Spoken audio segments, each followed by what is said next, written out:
Hi, it's Andrew and welcome to another edition of the Performance Intelligence Podcast, the podcast about all things human performance. Optimize performance through adapting your physical, psychological, and emotional state. Hello and welcome back to a brand new year of the Performance Intelligence Podcast. We've had a holiday. In fact, we've had a holiday physically, but you've still been listening to the podcast. It's the power of technology. But I'm joined in the studio by a familiar face to the podcast and a familiar face to the Performance Intelligence team, Kamal Sarma. Kamal's journey is truly inspiring, taking him from the serene discipline of monastic life. See how I position my fingers on that, Kamal? I love that. To the dynamic realm of corporate leadership. Kamal's life took a transformative turn when his parents sent him to study as a monk in an Indian ashram for 7 years, where he embraced the values of mindfulness and the importance of living in the moment. Upon returning to Australia, you're laughing at a story that I might bring up No, today. we're not going to bring that up. Upon returning to Australia, Kamal achieved significant business success working for McKinsey and AMP Capital. Today, Kamal is one of the leaders in the corporate world that I truly look up to. I mean that. I call him my brother from another mother. He's a passionate advocate for mental health, resilience and youth suicide prevention, serving as the chair of Are You OK? And he's the founder of Resilient. Kamal frequently speaks at our larger defence programs. And I've got to say, every time you speak, resounding. People love you. We had a meeting last week, in fact, and one of the organisers said, because Anne said, Andrew may not be available. And they went, that's okay. It's Kamal. Very funny. So welcome to the studio. Love catching up with you. Got excited seeing in my diary today that we're having this conversation. But let's go back to the Performance Intelligence Christmas party. We're sitting around the Green Moustache in North Sydney. We're having a bit of banter. We're sitting next to each other, talking all things life and love and everything in between. And you dropped a bombshell that you have a word of the year. When did this start? So it would have started maybe, 25 years ago. So I think I'm very goal addicted. So I, started understanding goals and writing down my goals and vision boards and all that kind of stuff, which is great.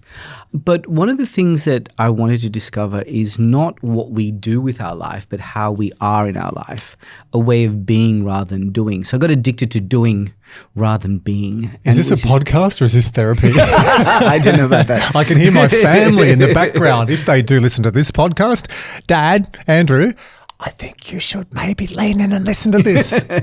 Yeah, look, it's obviously both Eastern and Western, as you know, that I kind of... so from an Eastern perspective, we talk a lot about our dharma or our innate nature. What is our innate nature? And sometimes you get very distracted from who you truly are. You put on all these masks and stuff like that. So that's partly one. Part two is, I think Socrates said that we all have virtues.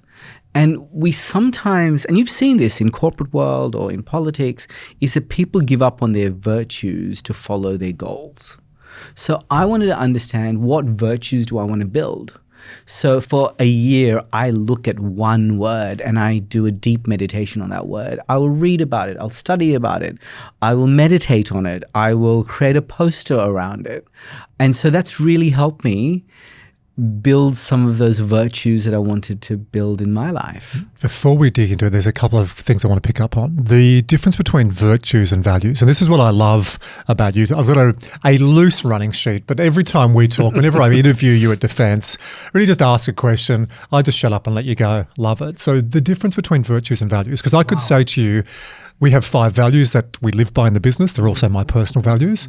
What's the nuance between virtues and values? How many days do you have?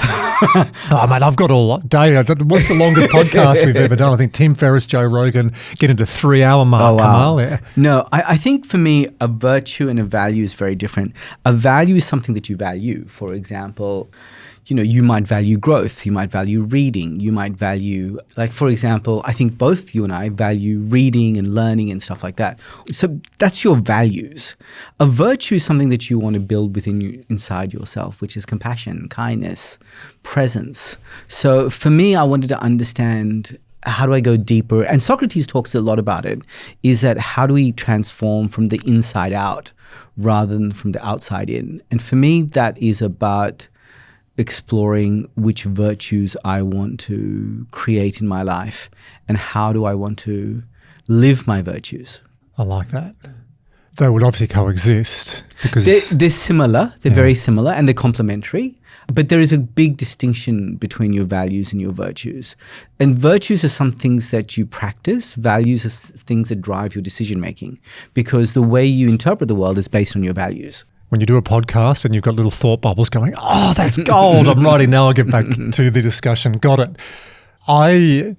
Look, I already knew this before I caught up with you because I love the East and the West, and you're the monk who didn't sell his Ferrari, right? Because you never had one. Yeah, that's true. Wouldn't buy a Ferrari. But it's a fascinating story. And for people who want to get your full story, go to 38, episode number 38 in the Performance Intelligence podcast. But you've got this beautiful yin and yang. So Indian family, grew up in an Indian environment in the Blue Mountains in Katoomba. Then your parents sent you to an ashram because they thought, oh, we want Kamal to have a real deep dive. 7 years in an ashram as a teenager. You come back into real life and in the ashram you were praying, meditating. Yeah, you do a lot of meditating, quite a bit of yoga. But I actually discovered my yoga teacher outside the ashram, funnily enough. So I'm a little bit guru-phobic. So I prefer to have, I think the internal introspection is what drives me more. But yeah, we studied the Bhagavad Gita, we studied the Kabbalah, we studied Sufism and all that kind of stuff. Because this stuff's trendy now, but you went deep on this years ago. Yeah. And you worked in McKinsey, global consulting firm, who are cutting edge. So it's this real juxtaposition. And I love that you bring that into all the work you do now as well.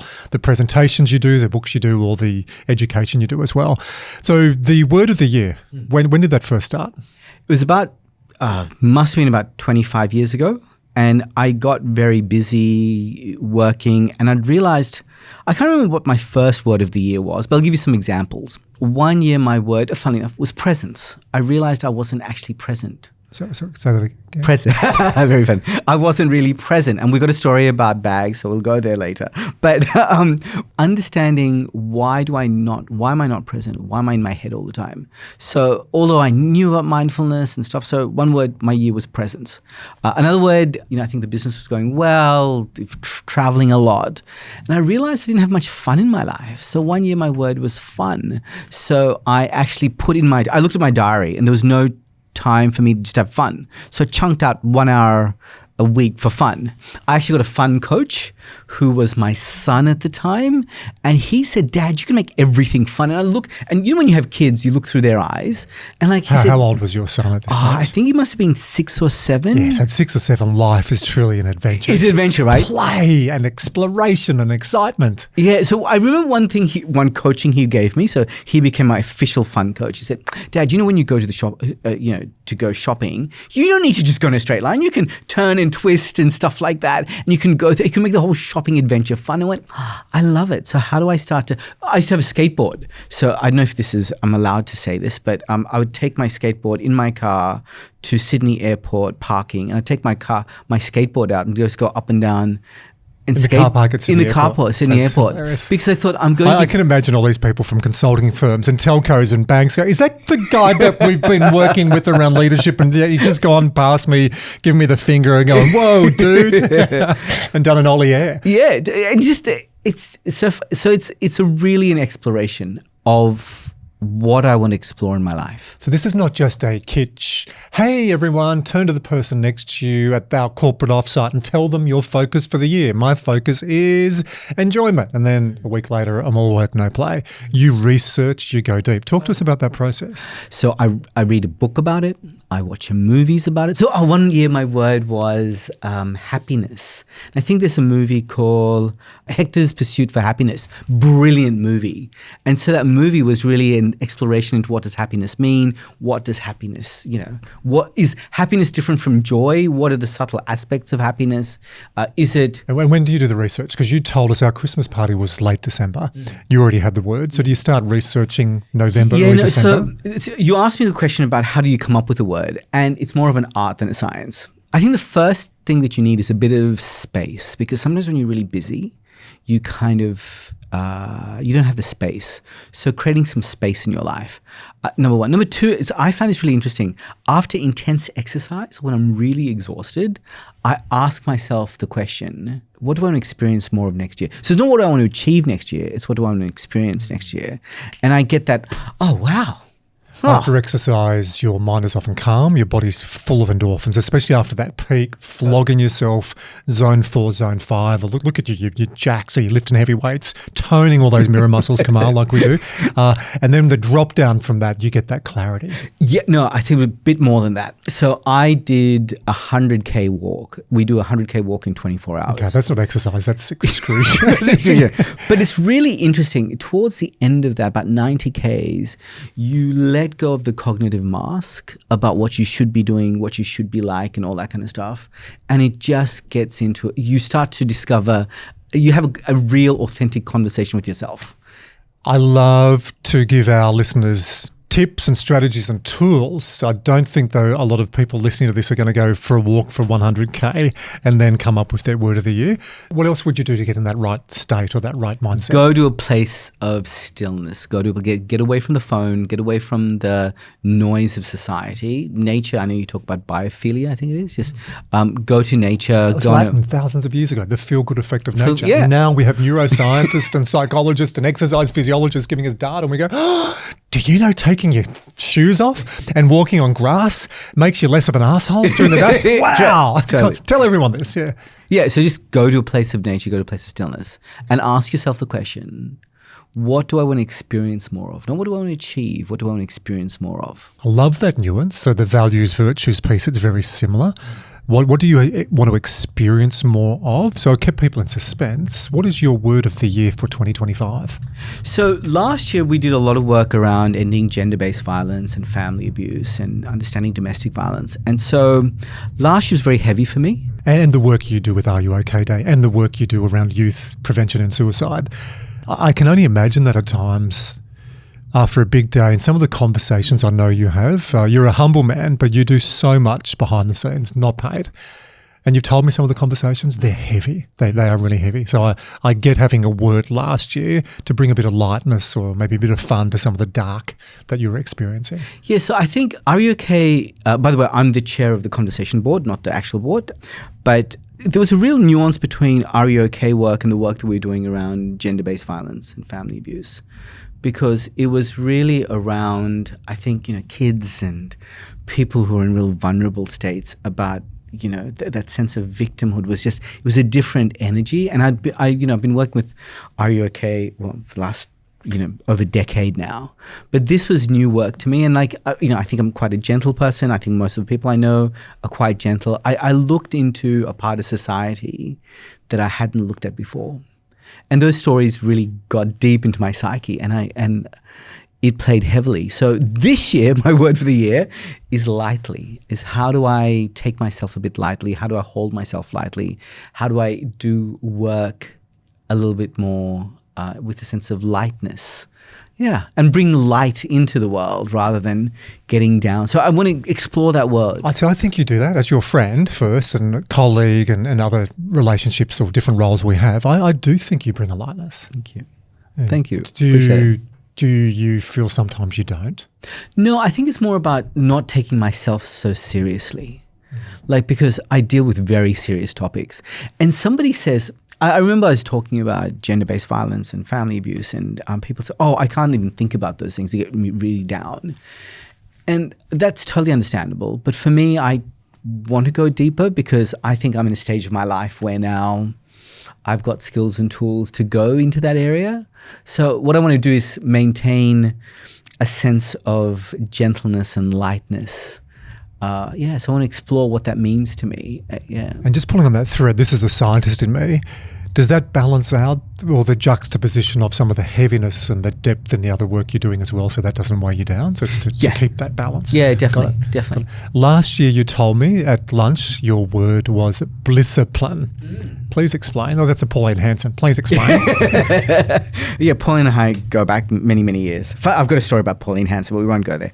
I think we need to. You dated Pauline Hanson? No, I did not date Pauline. I don't think I'm the right, oh my God, I don't think I'm the right color for Pauline Hanson to date. Anyway, word blisscipline. So I'm quite a disciplined person. I get up in the mornings and do my yoga and, my meditation, stuff like that. But sometimes I can take myself, once again, I'm on holidays and my wife's saying, why are you waking up at 5 o'clock in the morning? Just chill. So I wanted to understand what what is that sweet spot? What is the bliss point around disciplines and bliss? And, when is it okay not to be disciplined? When is it okay? Why do we have to monitor everything and measure everything? Why don't we just chill? What is that sweet spot?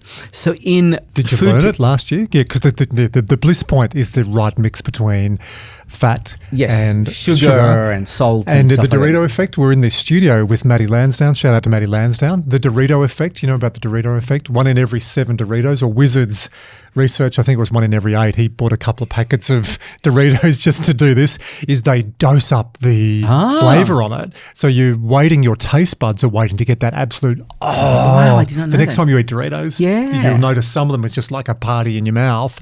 Others it's just okay. So yeah, the researchers have got this perfect bliss point between fat and sugar that just makes you want to go back for more. Right. So what did I discover? I think there is a point of working too intensely, and it's apathy and anxiousness. That kind of, where do you go? Sometimes it's okay to be apathetic. Sometimes it's okay. Like we went, my son and I went on a trip to Bali, and we went, stuff it. We're just going to be apathetic the whole day. We're not going to create content. Bintangs for breakfast. Not exactly, but we just chilled on the beach and stuff like that. But sometimes that's kind of hard to let go, and I had to learn to relax years ago. I thought it was quite ironic. I'm teaching athletes, corporates, defence, how to get this balance between stress and recovery. I better make sure I can do it myself. This stuff is easy to teach, hard to practice. So, yeah. And, we got little tattoos. My son and I got little tattoos made of our word for the year, the temporary tattoos. And, we'd see it. So, every day. What was that year? The words with blisscipline. So, every year we get temporary tattoos made of the word for the year. So, we can have a look at it. We do it together. And, awesome. Yeah. And you've had fun. What else have you had? I've had presence. I've had joy. So, I really tried to understand the distinction between happiness and joy.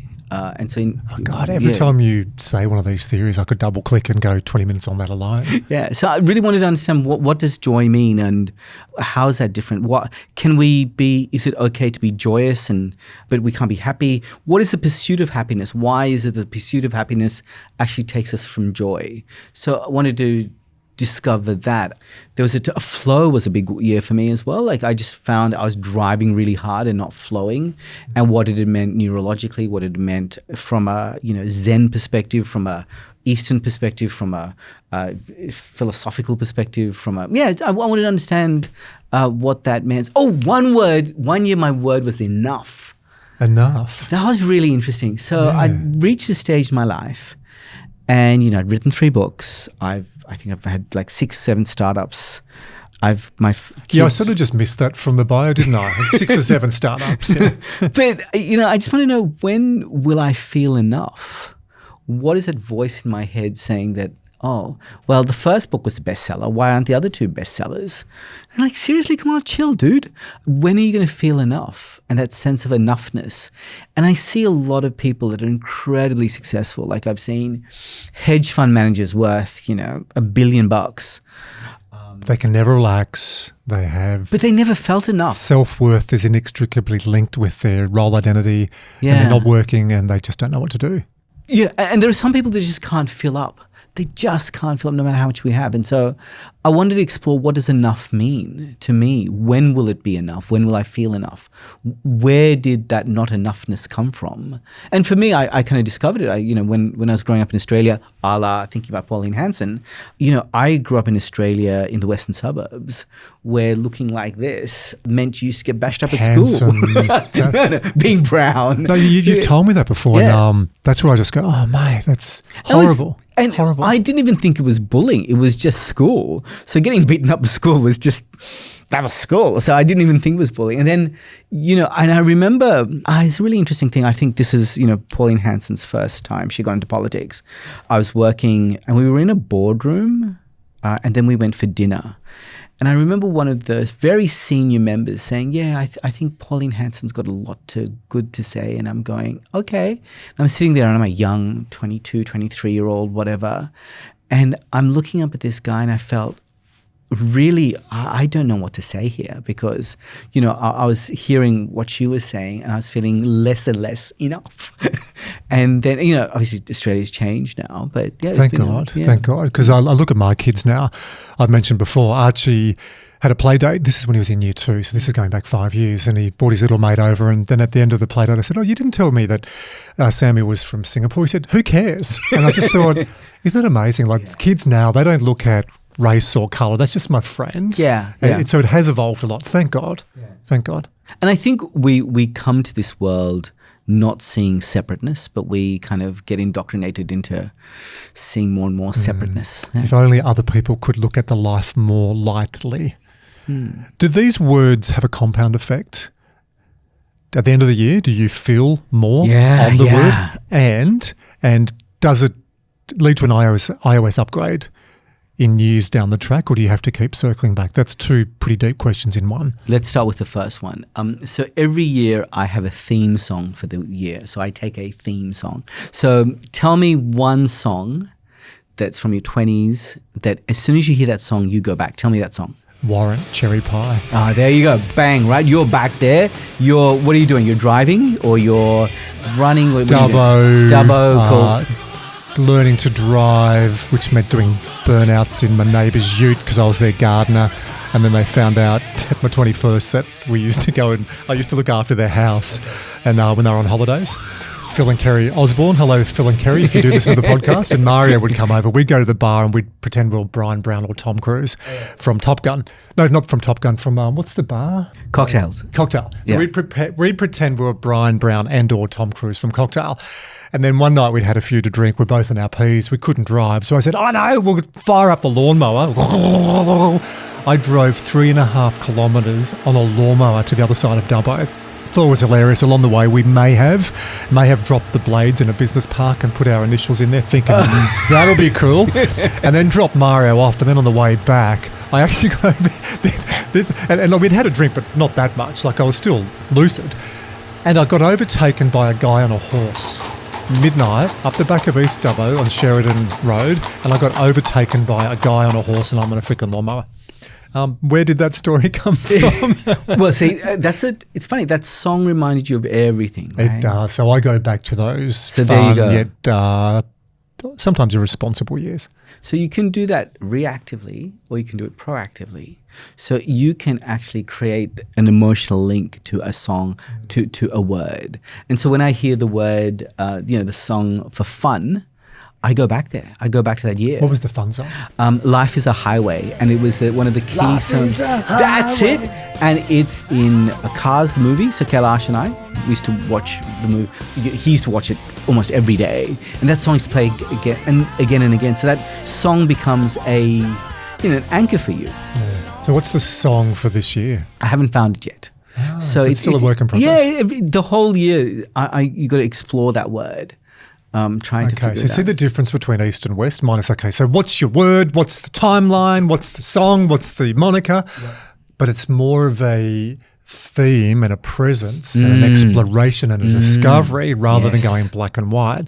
Well, the research I've done for this, you may challenge, because when you spoke about a word of the year, I automatically linked that to intentional goal setting. And you can't talk about intentional goal setting, Kamal Sarma, especially if you've got a master's in coaching psychology, without going to Locke and Latham. They say as long as we're committed to our goal, you stay focused and have what it takes to see it through, then there's a direct link between the level of challenge and our level of performance. This principle is rooted in the work of these 2 psychologists who found that clear objectives not only provide direction, but also increase commitment and persistence in achieving them. But I feel you're about to look through me and say it's not just about goal setting. I think it's more than that. So I think, and we're at a stage of career now. Like I think when you're 21, 22, goals are amazing. You need to have them and stuff like that. You and I have seen a lot of roadkill on the way to people's career goals, financial goals. You have seen that. Still see it. And we still see it. So I think, how do you stop that roadkill? And I think what we do is, there's a very big distinction between focus and awareness. Focus is to look at something in absolute isolation of everything else. And goals are very good to give you focus. You also need awareness, and awareness is taking in everything. So when you play, in your elite sports, you need to have focus, get the ball, but also you need to have awareness to understand what's happening in the game, right? Too much focus can make you lose a lot of things. So Western thinking and goal setting is great, it gives you focus, but without that awareness, you can stuff up big time. And that's what I see, and I think it's a pendulum. Like once upon a time, goal setting was kind of new. Yay, this is great stuff. Great, gives you focus. But then how do you bring that awareness in? So I think so I'm not saying you shouldn't have goals, but I think you need to have that juxtaposition with awareness. So it's not either or, it's and. Yeah.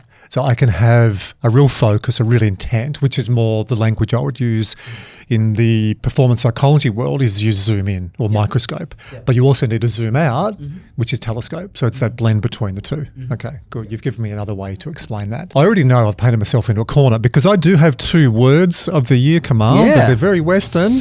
That's totally and that's what I wanted to just be authentic in this, because in preparation I was thinking, right, I'm going to come up with a word of the year like my brother from another mother. And I thought, no, that's incongruous and it's just going to create a conversation everyone will see through.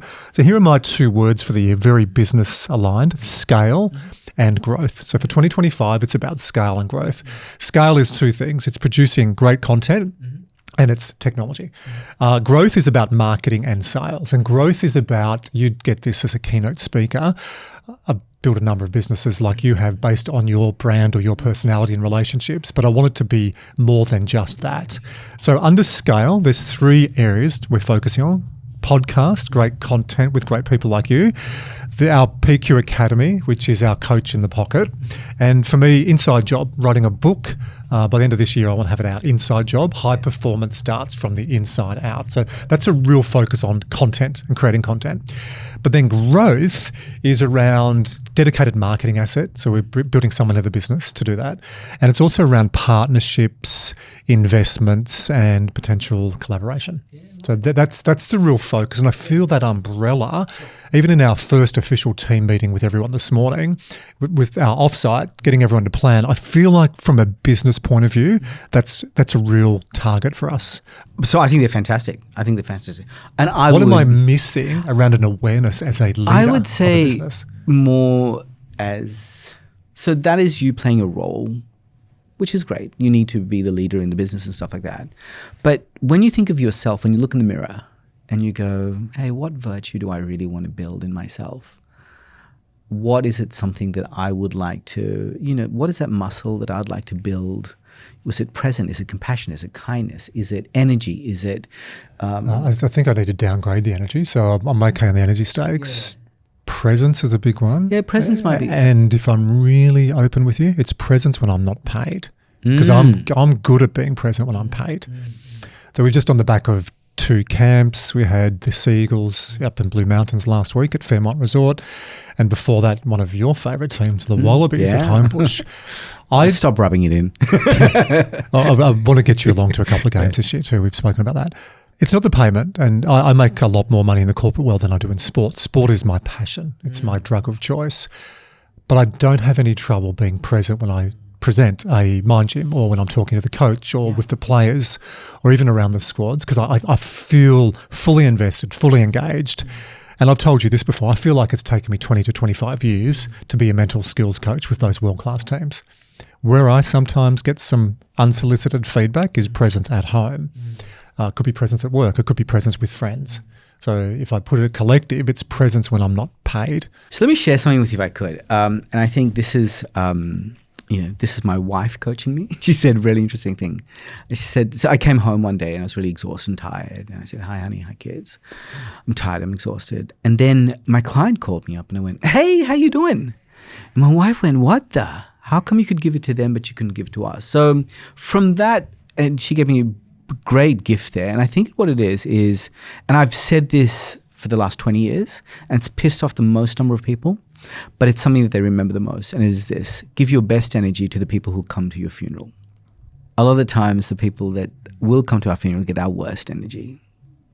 And it's really weird. And that little quote for me, when I was discovered in presence, really meant it for me. I can be present if I choose to be. and give that energy. But yeah, it's a practice. It's not. Well, with the practice I use, it's a scaled down pre-performance routine because, before you do a presentation for thousands of people, it's not just the hour before, it's the ramp up. It's the day or the weeks before with the meetings and the slides. But there's a real narrowing that last 30 minutes. But even for a sales meeting or a podcast, there's 3 key questions. Number 1, who's in the room? Number 2, what's the context? And number 3, what does success look like? I just do that automatically in work. I'm trying to, because I don't do it all the time, but before I walk in my house is I'll park out the front, only 30 seconds sometimes or a couple of minutes to down-regulate. And I'm not as structured, but it's how do I want to show up? Yeah, I love it. Yeah, how do I want to show up for my family? Yeah. And that's not easy. It's not easy. And I think, once again, it's a practice. You got to practice over and over again. And I'm sure, I've had situations where, but now the kids have grown up, they call me on it a lot more. But I think when I look back at my life now, I go, I'm so grateful that I had the time with the kids that I did. Because now they're often doing their own stuff and things like that. And I struggle to get, we struggle to have dinner together in the same, once a week or once a month, and it's so precious. But when that was everyday occurrence, you kind of think, I could have been a bit distracted, yeah. I'm running a parallel port. Make a note, we'll get this great man back for a future podcast on the difference between virtues and values. I think that'd be really interesting. I'm going to spend more time looking at virtues myself. So I would absolutely add presence. Another virtue I'd like to add is kind. I think sometimes when I'm tired and a bit, I don't really get irritable, but your bandwidth. We know this vagal tone, so I measure through a Whoop on a Saturday morning. It's often the worst of the week. Yeah, that's when you're taking your kids to sport or you're with your family. So being kind. There's a theme on all this, isn't it? It's showing up to the people who go to your funeral. That's powerful. The really interesting thing about kind, compassion, even presence and lightly is that you look for it to yourself as well. You can't give what you don't have. So you need to be present to yourself. And I think, I'm going to talk as a man because I'm only a man, is that sometimes we're not present to our feelings because it's something that we don't really practice. And I look at, we just get busy. There's something. I remember when my daughter passed away, I got really busy working because I didn't look inside myself and go, oh, there's a lot of pain there. It's kind of too hard to look in there. So I just get busy. And that is always there, but it doesn't, sometimes it's there, but you don't acknowledge it. And for people listening to this and meeting you for the first time, we do talk about that more in the first podcast. It would have taken you a hell of a lot of time to talk about that in past tense. Gosh, mate, I can only imagine how deep you had to draw on the skills you had as a monk and being present and to get to where you are now. Yeah. Oh, look, I still remember those dark days. It was very, very, you just don't want to get up because the grief was overwhelming. And there are sometimes you just don't want to feel that grief. So we disassociate from ourselves but it's always there. And I'm not a big believer in can you process everything? I don't know. But you can accept. And I think the sense of acceptance is, 1 year the word was acceptance, And actually, here's a really interesting, Marianne Larkin, whose partner started, husband who's now passed away, Gavin Larkin, she taught me a lot about acceptance. So for those who don't know Marianne Larkin, obviously Gavin passed away, but also her son passed away. And I thought, I got to interview her and she said, Kamal, acceptance is the way I live my life. And I went, is acceptance too wishy-washy? And then I learned, I think acceptance is about it's not about, that everything is okay. It's because once you accept something, you can have energy to go forward. But unless you accept it, you're always fighting it. There's a lot of mindfulness to that. There's a lot of, we talk about 10,000 years ago in India, the first recorded transcripts around mindfulness. A lot of people talk 2,500 years ago, the yogis, and also at a similar time in Japan, the samurais were sharpening their sword. But this stuff's been around for 10,000 years. Been practiced, Eastern philosophy for years. But then you go to a conference and someone says this and you see everyone writing down, be present. We've lost the plot somewhat, haven't we, in the Western world? Well, I think we also live in a society that rewards us for distraction, and the financial models now are built on distraction and grabbing your attention. Everything's got a hook. So you can feel very hooked, on YouTube, on Instagram, on TikTok, on LinkedIn. Everything's got a hook. So, people are fighting for your attention. So I just want to come back, and I love the way we're dancing around this. So lightly, you've got a word, you'll add a song. How does it show up for you at the moment? So what does it look like? What do you meditate every day? Because my first big take on this, it's not really aligned with goal setting. My first big take on this, it's not around values. So it's an interesting shift, which is why I was looking forward to learning about this today, Kamal. But then you don't just set and forget. It's not like a share, full dividend reinvestment program. Click the box and then every year your CommBank shares, thank you, CommBank, you get a nice little return. It's coming back and being present on this. So what does this look like in practice? Sure. So the first thing I do when I wake up, I will say that word lightly. So try and get my feet on the floor. And today I take myself lightly. I'm feeling agitated about something and I just repeat the word lightly. And so that becomes a bit of a mantra throughout the day. So you get deeper and deeper into that word. Like, I'll give you an example. So if sometimes, you have to go to cocktails or you have to a meeting that you got to go to after work and stuff like that. And so it's really powerful in decision making. And so if my word was fun, of these two options, which is going to be more fun for me? Boom. So you lower your cognitive load in decision making. So if I've got a decision that I need to make today, it's like, should I go and do this? Should I go and have the podcast, or should I go and do some more work? Whatever. What would make me feel lighter? I'm going to do the podcast today. That's the way you do it. So it shows up in a decision making perspective as well. Have you seen any research on this, or is it more just a personal experiment? That's a really good question. I don't think I've seen. So I think I'll create a distinction between measurement and assessment. So a lot of research is around measurement, which is important. Is it statistically significant? What are the T-stats? Whatever. 95% confidence interval. The other part is assessment. So what I say is just try it on, see if it fits you, assess if this works for you.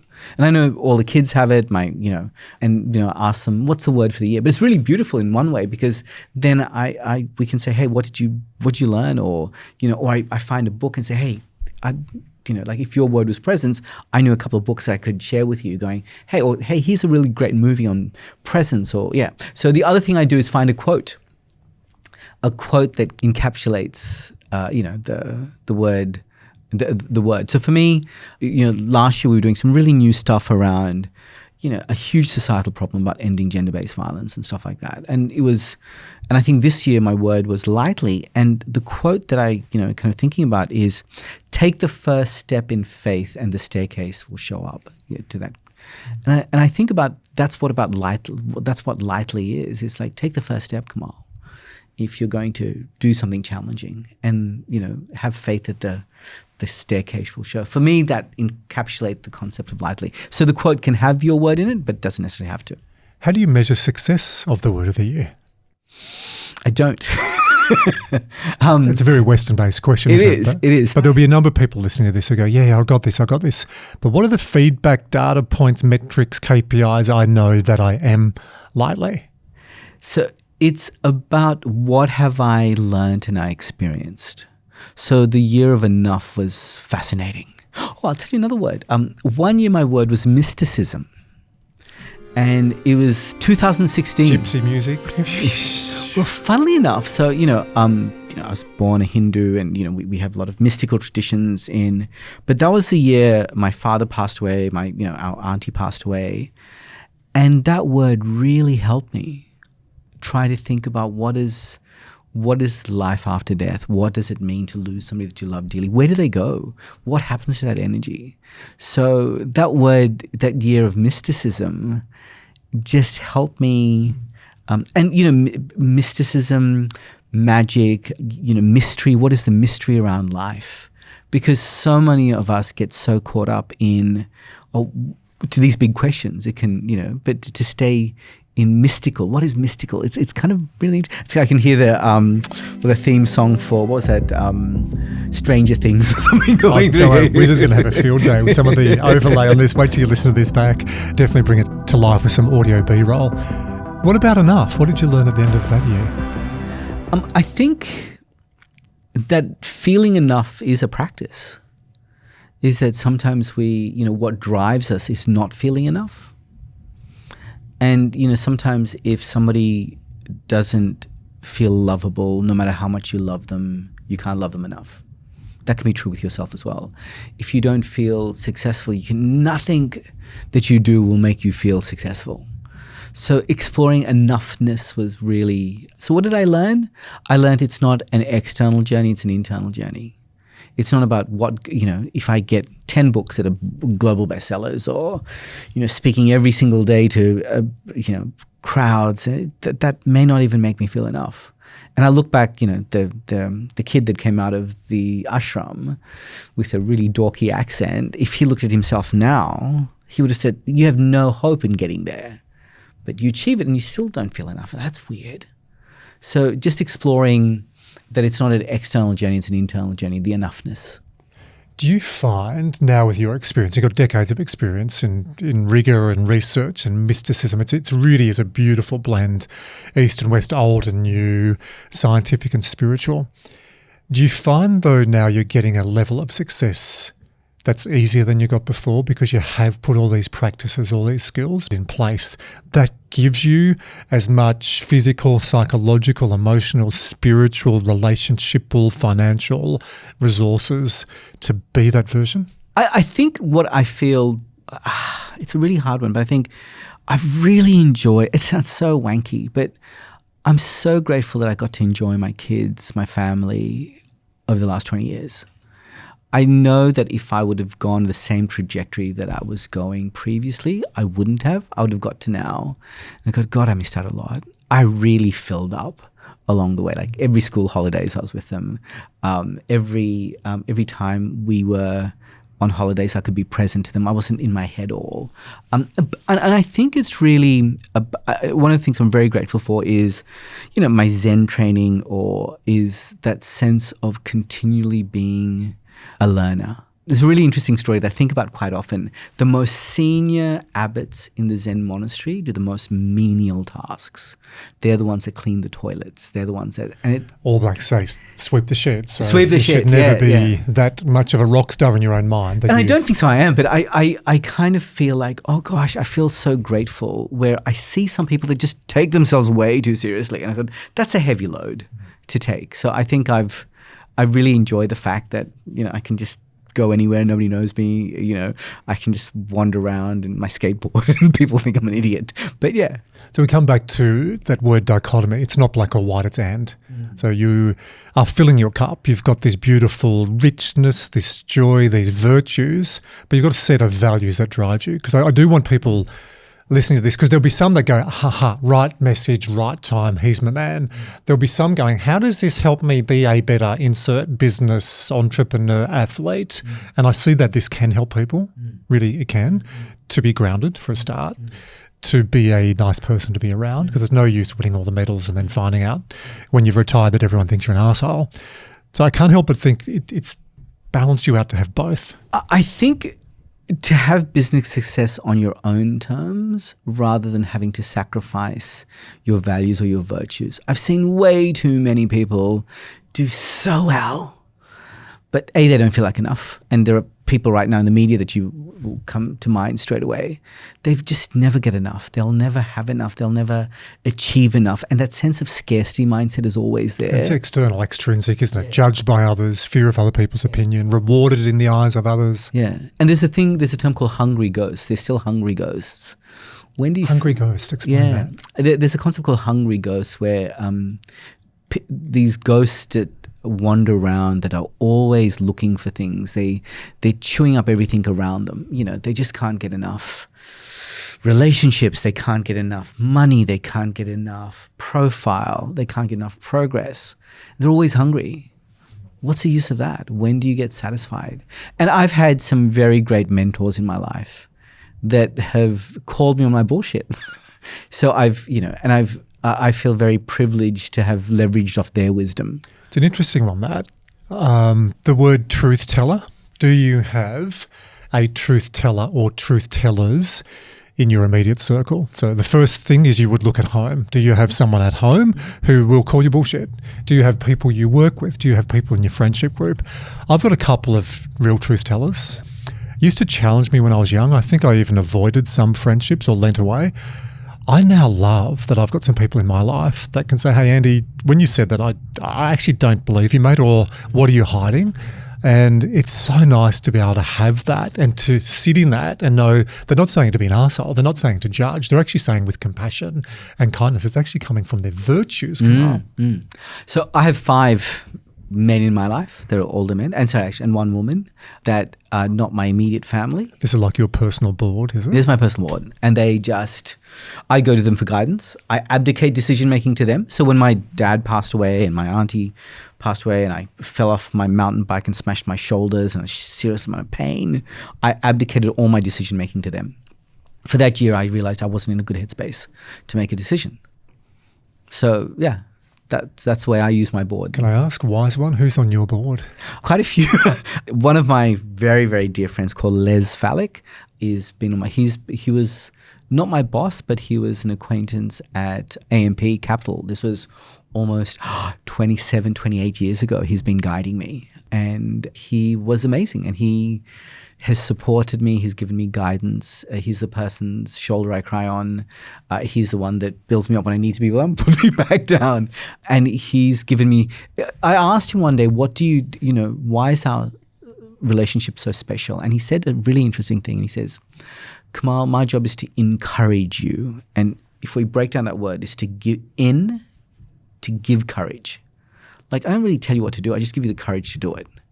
And that's been really profound in my life. And so from a business perspective, he has guided me in all my I would not be running this business if it wasn't for him. He was one. So he was one of the first people that set up the industry super fund industry called DAF, Develop Australia Fund.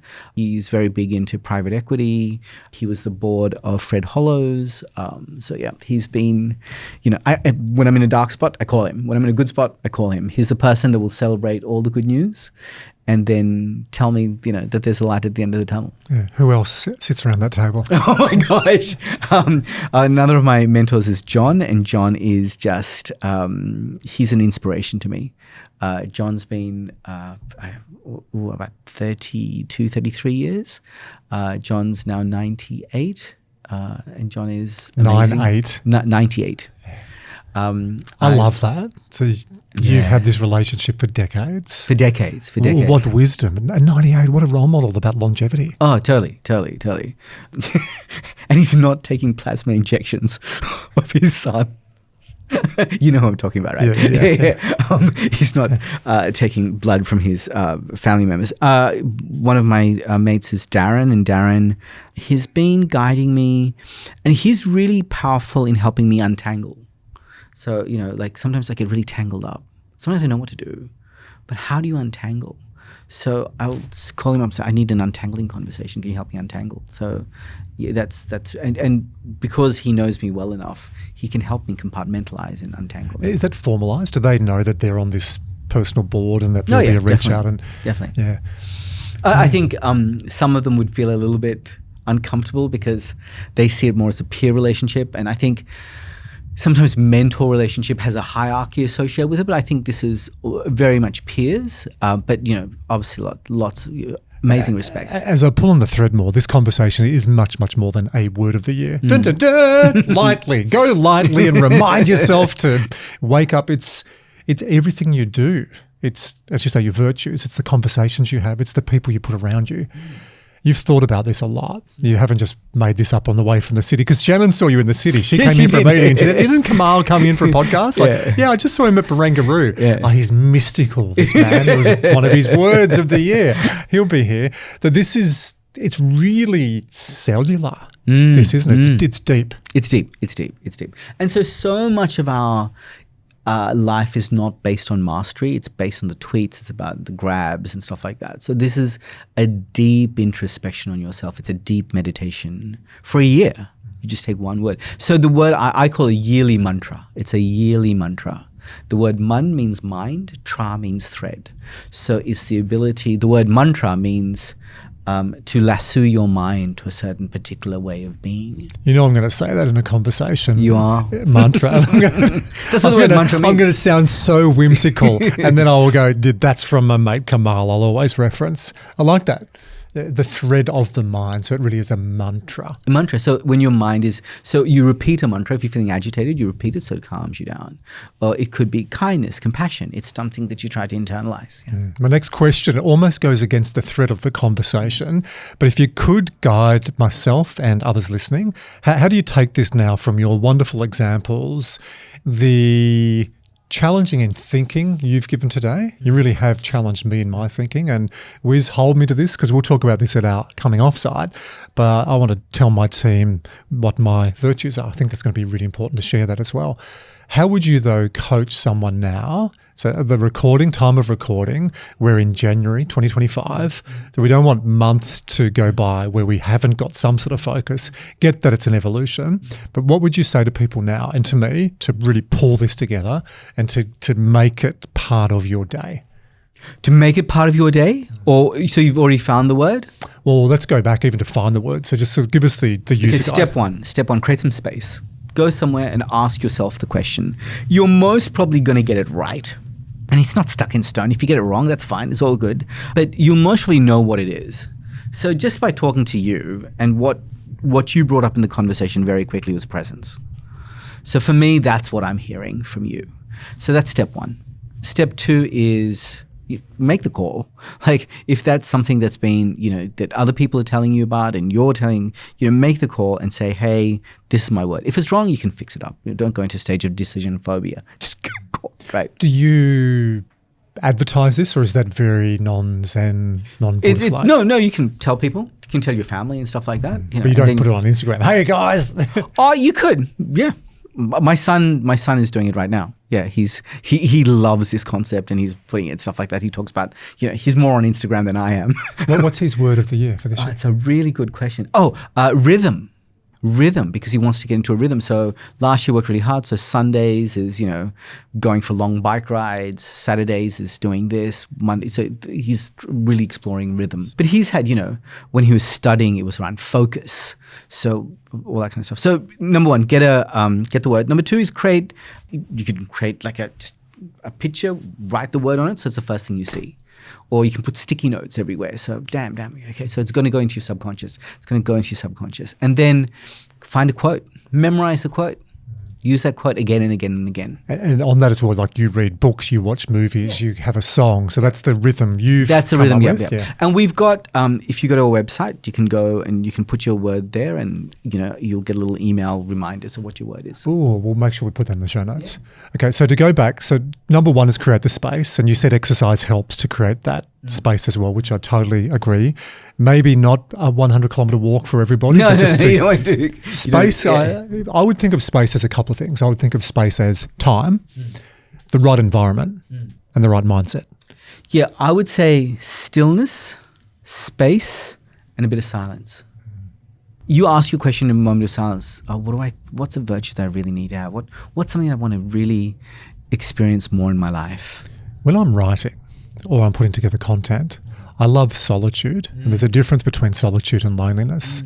And it's the choice. It's the choice you make to disconnect from others and technology, to be by yourself. And you need a level of boredom, I think, to get creative as well. So for people listening as well, if they're not used to that, you'll realize how addicted you are to social media, to talking to people, to constantly fragmenting your brain. So that'll be a good learning in itself. So create the space, get the solitude. Then step two, you said make the call. Make the call. You must already know what it is. And then is step three, just live, breathe, research. Repeat that word over and over again to yourself. When you're in a point of decision, repeat to yourself. Find a book about it so you go deeper into it. Yeah. Actually, I'm reading a book by, I think her name is Elizabeth Edgar, and she wrote a book called The Gift, and she survived Auschwitz. And I thought, wow, her lightness in her being, even after, experiencing, how amazing is that?